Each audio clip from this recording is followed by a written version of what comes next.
The core of the model is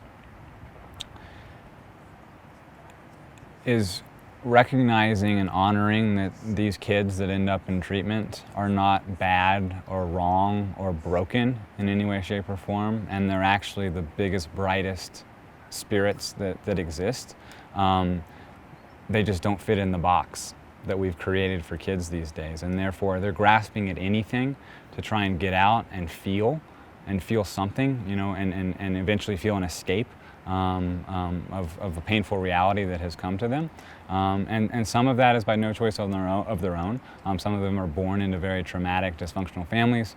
Some of them have been abused and neglected and things like that. But most kids these days don't have the proper language to talk about those kind of things, to put words to their emotions and feelings that they are insecure and they do feel less than, and so they just kind of go through life, and then what happens is someone shows them something that makes them feel better, and whether that's food or the internet or gaming or porn or sex or substances or drugs or alcohol, or an eating disorder or cutting, all these behaviors,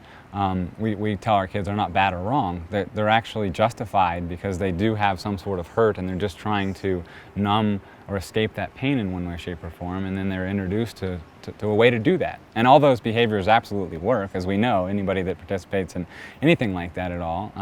even if they don't have a problem, happy hour exists to reduce your stress, right? And so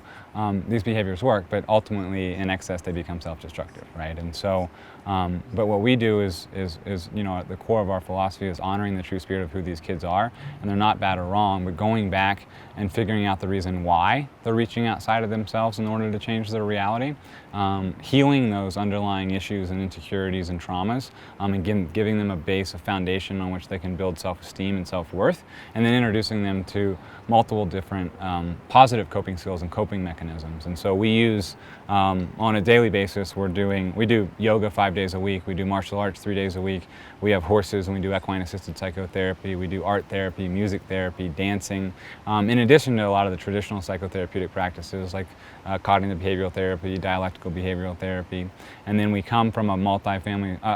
family systems model, and so we utilize a version of multidimensional family therapy in which families are involved on campus anywhere from 1 to 3 days a week. So.